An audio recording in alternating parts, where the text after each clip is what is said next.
आपल्या राज्याचे इरिगेशन मंत्री तथा आपल्या राज्याचे मुख्यमंत्री, उपमुख्यमंत्री आणि आपले आमदार माननीय प्रशांतजी भाम यांचं मनापासून अभिनंदन करतो।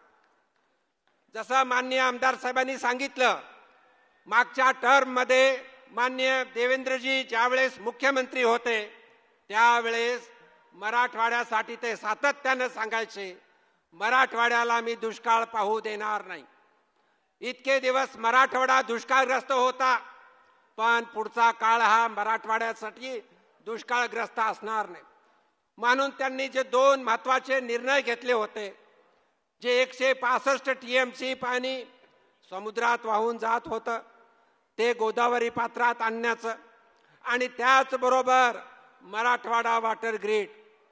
पण दुर्दैवाने 2019 मध्ये तत्कालीन आपला मित्रपक्ष यांनी आपल्याला धोका दिला आणि फक्त धोकाच नाही दिला तर या मराठवाड्याला सुद्धा धोका दिला।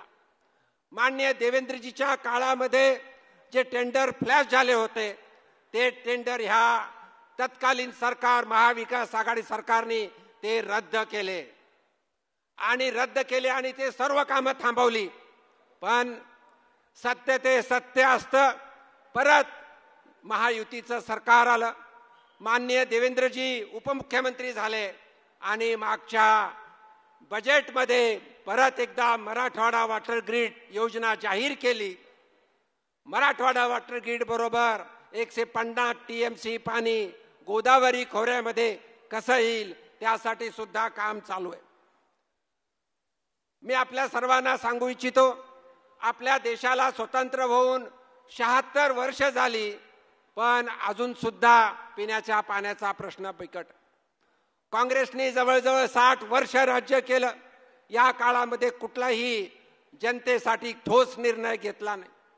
माननीय प्रधानमंत्री मोदी साहेबांनी मागच्या टर्म मध्ये जल जीवन मिशन सारखी योजना सुरू केली आणि जल जीवन मिशनच्या माध्यमातून प्रत्येक खेड्याला आणि प्रत्येक शहराला अमृत 2च्या माध्यमातून पैसे दिले।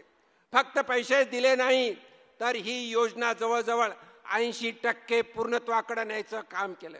म्हणून आज या संभाजीनगर जिल्ह्यामध्ये गंगापूर वैजापूर विधानसभेतलं वॉटर ग्रीड असेल, पैठण तालुक्यामधलं वॉटर ग्रीड असेल, सिल्लोड तालुक्यामधलं वॉटर ग्रीड असेल आणि ज्या ठिकाणी पाण्याचा सोर्स नाही त्या ठिकाणी इंडिव्हिज्युअल योजना असतील, असे हजारो कोटीचे काम या आपल्या जिल्ह्यामध्ये चालू आहे।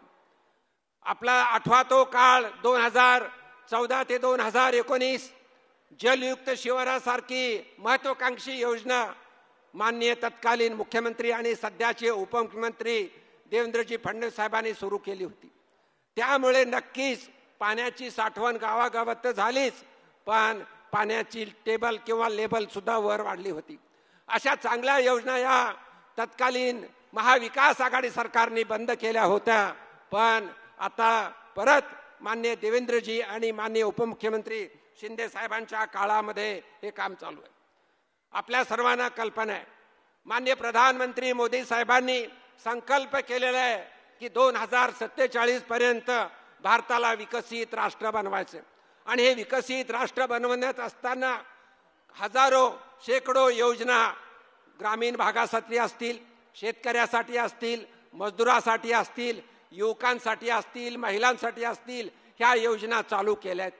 त्यासाठी आपल्या गावोगाव विकास रथ अर्थात मोदीची गॅरंटीची गाडी येते, तिचं स्वागत करून आपण त्या आपल्या भागातील योजना वेगवेगळ्या समजून घेताय आणि प्रत्येक गरीबातला गरीब माणूस विकसित कसं होईल त्यासाठी आपल्या माध्यमातून काम चालू आहे। मला कल्पना आहे हा ग्रामीण भाग आहे आणि ग्रामीण भागामध्ये जशी आपली इकॉनॉमी अर्थव्यवस्था ग्रामीण भागातला शेतकरी आणि शहरी भागातला MSME वरती अवलंबून आहे। शेतकऱ्यासाठी अलग अलग बऱ्याच योजना आहेत। प्रधानमंत्री किसान सन्मान योजना जशी केंद्राने सुरू केली तशीच राज्य शासनाने सुद्धा नमो किसान सन्मान योजना सुरू केली, किसान क्रेडिट कार्ड सारखी योजना सुरू केली। त्याचबरोबर फसल विमा योजना मी राज्य शासनाचं अभिनंदन करू इच्छितो, 1 रुपयामध्ये फक्त रजिस्ट्रेशन केलं तर शेतकऱ्याला 1 पैसाही भरावा लागत नाही आणि शेतकऱ्याला त्याचं विम्याचं कव्हरेज मिळलं जातं. मी जास्त वेळ बोलणार नाही, योजना बऱ्याच आहेत, योजना आपल्याला माहित आहे, पण एका विषयावर नक्कीच बोलू इच्छितो. आपण आपल्या ग्रामीण भागामध्ये युरियासाठी जर युरियाची बॅग 50 किलोची जर घेतली तर तिची किंमत 2500 रुपये.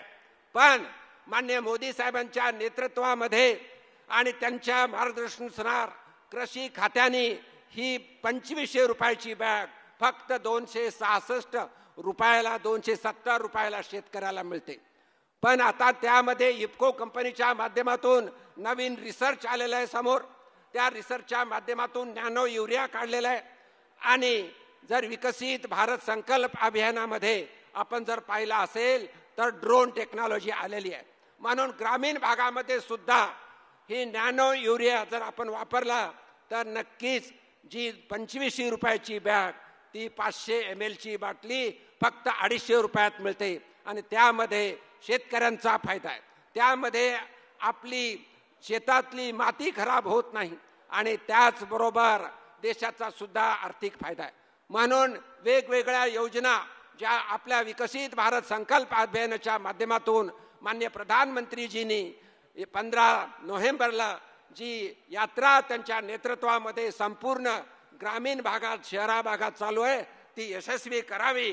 आणि मी माननीय उपमुख्यमंत्री महोदयांना विनंती करू इच्छितो की मागच्या टर्ममध्ये आपण मुख्यमंत्री असताना वैजापूरमध्ये रामकृष्ण बाबा जलसिंचन योजना जी होती ती बंद पडलेली आहे. त्यासाठी सुद्धा आपण राज्य शासन असेल किंवा DCC बँक असेल त्या माध्यमातून निर्णय घ्यावा, म्हणजे हजारो लोकांना त्याचा फायदा होईल.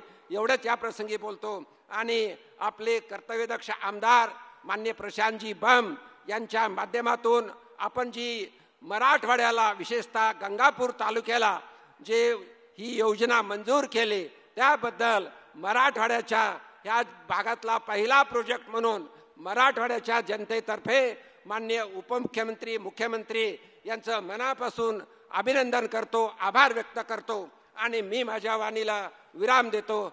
जय हिंद, जय महाराष्ट्र.